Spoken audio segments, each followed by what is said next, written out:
तो श्रीलंका लगभग Asia cup से बाहर हो गया है। मतलब अब एक चमत्कार, करिश्मा, कुछ आप जो कहना चाहें कह सकते हैं, वो होगा तभी वो एशिया कप के फाइनल में प्रवेश कर पाएंगे।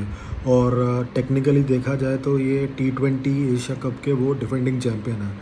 2022 में उन्होंने पाकिस्तान को फाइनल में हरा कर एशिया कप जीता था, तो डिफेंडिंग चैम्पियन है, तो उनके पास टाइटल डिफेंड करने का मौका था जो उन्होंने लगभग गंवा दिया है, और उसके लिए उनको अपने बल्लेबाजी को ही दोषी देना पड़ेगा। पहले मुकाबले में बांग्लादेश के खिलाफ भी उनके बल्लेबाजी नाकाम रही, और आज भी पाकिस्तान के खिलाफ दूसरे मुकाबले में उनके बल्लेबाजी ही नाकाम रही। उन्होंने सिर्फ 133 बनाया 8 विकेटों के नुकसान पर। उसमें भी कमिंदो मेंडिस ने एक बहुत बढ़िया 50 रन मारा 44 गेंदों में। बहुत धीमा 50 था, पर वो ज़रूरत था टीम को, क्योंकि 80 for 5 हो गए थे। 10 ओवर समाप्त होने से पहले उनकी पूरी आधी टीम समाप्त हो गई थी। तो ऐसे आप करोगे तो फिर आप कभी नहीं जीत पाओगे।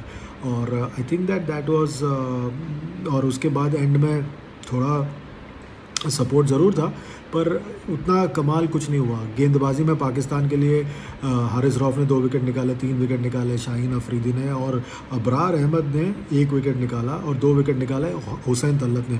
ये वही हुसैन तलत है जिसको सब लोग गाली दे रहे थे परसों, और आज वो सबका हीरो बना हुआ है। 2 विकेट निकाला उन्होंने अपने मीडियम पेस के साथ, और अबरार ने 1 विकेट निकाला। 4 ओवर में सिर्फ 8 रन दिया अबरार ने, और बिना मतलब वो वनिंदो हसरंगा का सेलिब्रेशन कॉपी करने लगा।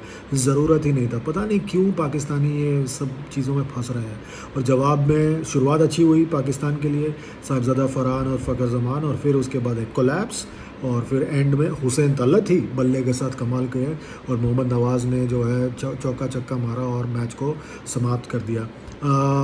गेंदबाजी वनिंदो हसरंगा छाए रहे, और मुझे अच्छा लगा जिस तरह से उन्होंने अबरार को कॉपी किया और कहा कि जैसे आपका सेलिब्रेट करते हो मैं भी वैसे कर सकता हूँ, जैसे आप मेरा सेलिब्रेशन कॉपी कर रहे थे।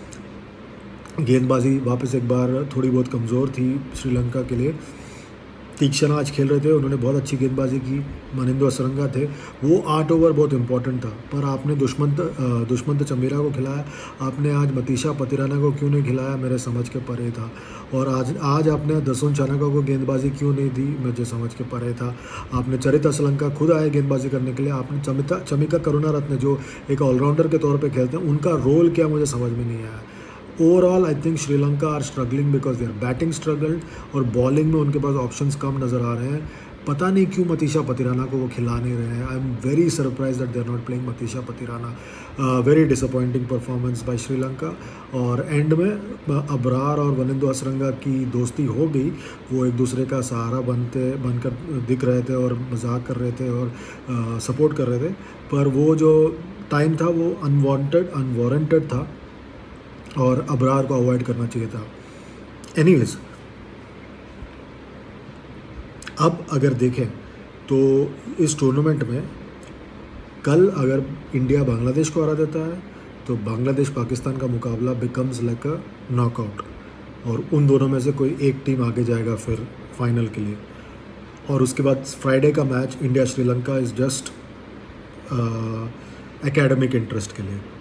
अगर जो है कल इंडिया हार जाता है बांग्लादेश से, फिर परसों का मुकाबला भी बहुत दिलचस्प हो जाएगा, क्योंकि फिर पाकिस्तान अगर बांग्लादेश को हरा देता है परसों, फिर फ्राइडे को फिर इंडिया को श्रीलंका को हराना ही हराना है अगर फाइनल में प्रवेश करना है। सो अभी भी इस टूर्नामेंट में जान बचा हुआ है, बहुत इंटरेस्टिंग टूर्नामेंट बना हुआ है। अभी भी जो है 3 सुपर 4 के मुकाबले बाकी हैं, कल, परसों और तरसों। तो ये तीनों मुकाबले will decide which 2 teams make it the final. India अभी भी आगे है, पर you never know what happens. पर आज श्रीलंका ने अपने ही पैर पर कुल्हाड़ी मार लिया, and now they are virtually out of the tournament.